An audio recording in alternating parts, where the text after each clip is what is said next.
kita perlu memperkasakan seluruh sektor kesihatan yang memerlukan bukan saja COVID tetapi non-COVID.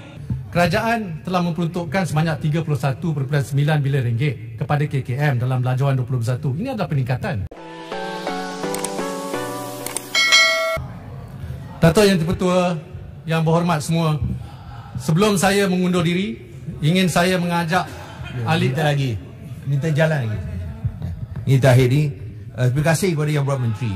Tadi ada satu cadangan yang dibuat oleh pihak kami untuk naikkan bantuan kebajikan kepada RM1,000 setiap bulan.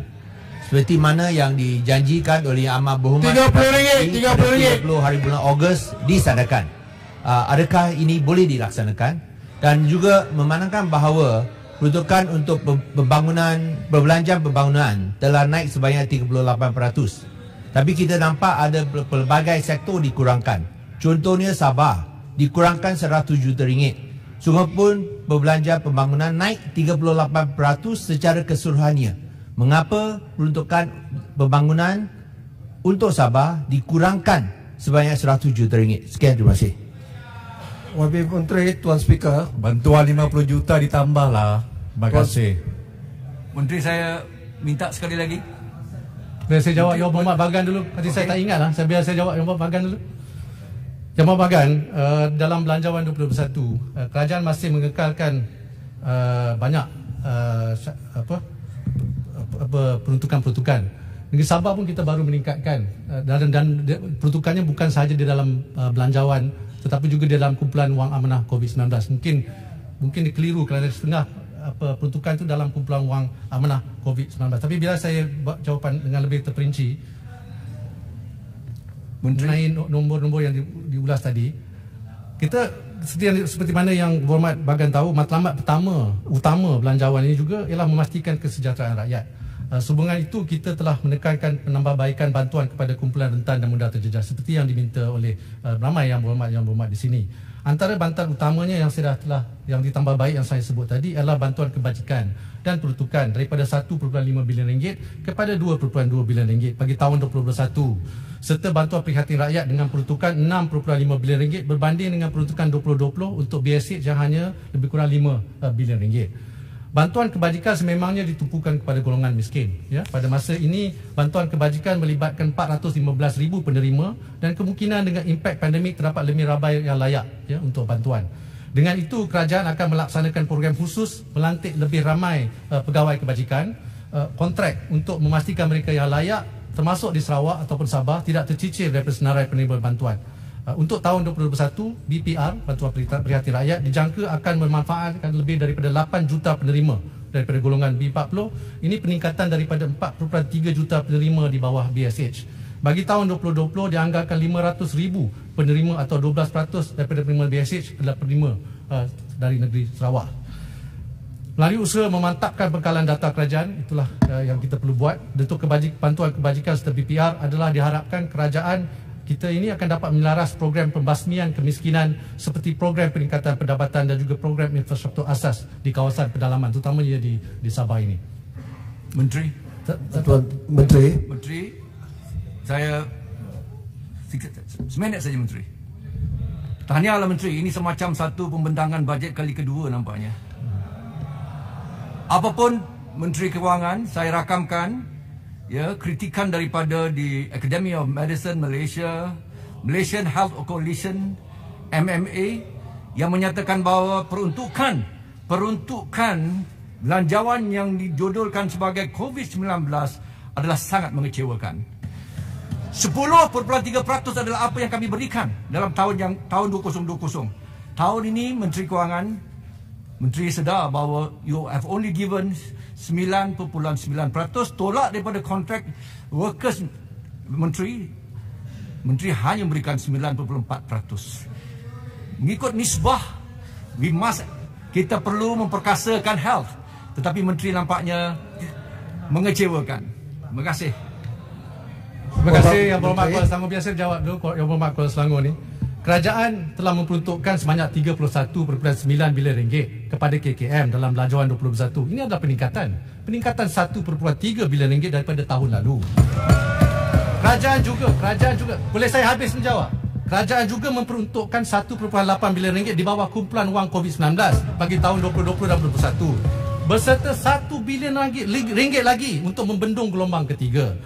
Kerajaan memperuntukkan 475 juta bagi pembelian bekalan reagen, bahan guna habis termasuk kit saringan khusus untuk kegunaan Kementerian Kesihatan bagi tahun 2021. Kerajaan tidak pernah kompromi dalam memastikan KKM mendapat sumber yang diperlukan dalam usaha memerangi COVID-19 dan sentiasa bersedia untuk menambah peruntukan jika diperlukan. Itu adalah respon-respon secara acute, Menteri.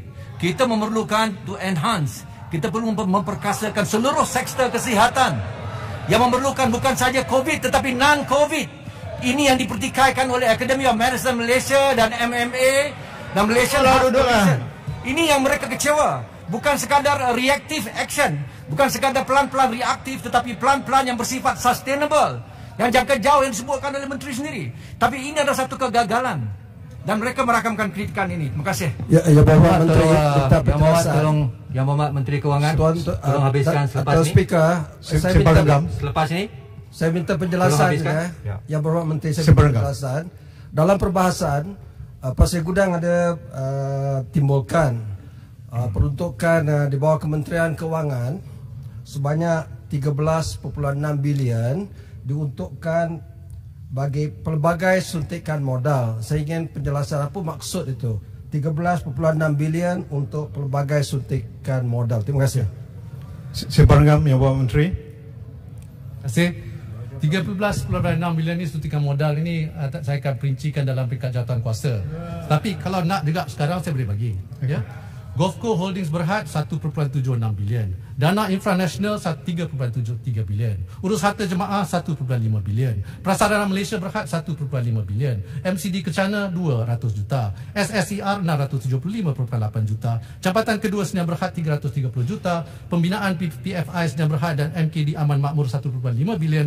SRC International 1.6 bilion. 1MDB Development Berhad 842.3 juta. Terima kasih. Yang Berhormat Menteri. Yang Berhormat Menteri, saya Simbarenggam. Satu soalan saja. Okey.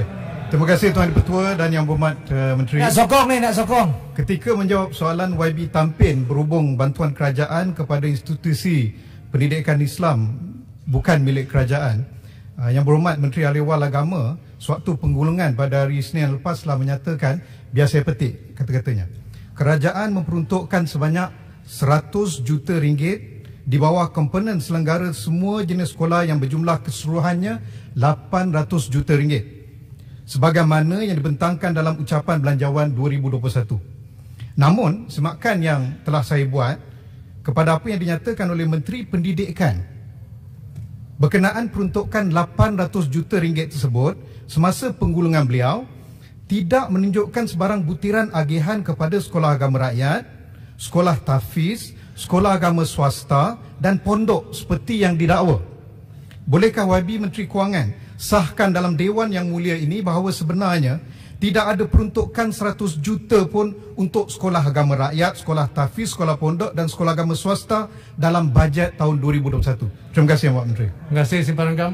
Saya bagi pihak kerajaan ingin mengesahkan yang kita akan terus menyediakan peruntukan yang sama dengan tahun lepas, iaitu sebanyak 100 juta ringgit kepada Jabatan Kemajuan Islam Malaysia untuk sekolah tahfiz, sekolah pondok. Terima kasih Menteri, terima kasih. Menteri seorang pemurah.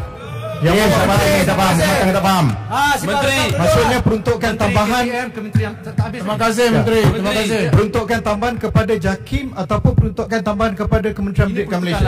Peruntukan lain. Peruntukan untuk Menteri KPM, Kementerian Pendidikan, hanya merujuk kepada sekolah di bawah kawal sedia Kementerian Pendidikan. Jadi peruntukan tambahan kepada Kementerian Agama. Peruntukan untuk okey, kerana itu yang disebutkan oleh Menteri Agama. Itulah saya kalau biar saya mengesahkan yang 100 juta ringgit ini masih lagi sama kepada Jabatan Kemajuan Islam Malaysia ini untuk apa? Sekolah tahfiz, sekolah pondok. Terima kasih Menteri, jelas. Boleh saya mengulung sekarang? Jadi peruntukan tambahan kepada Kementerian Agama. Menteri last. Menteri untuk sekolah Temal. Jelas dah tu. Untuk sekolah Temal. Saya nak semua faham dah. Untuk sekolah Temal, adakah ia akan ditempatkan macam tahun dulu 50 juta atau akan dikurangkan seperti yang dinyatakan oleh Menteri ke 29 juta? Yang Berhormat Ipoh Barat, Menteri Pendidikan telah menjawab soalan itu. Dia ada dalam Hansard. Jadi saya harap Yang Berhormat Ipoh Barat boleh merujuk. Yang Menteri, balik Yang Menteri. Ya, we're not going to keep it at 50 million. Ya, nanti kalau Menteri Pendidikan akan membuat pengelasan terperinci. Menteri Kewangan gulung peringkat jawatan kuasa.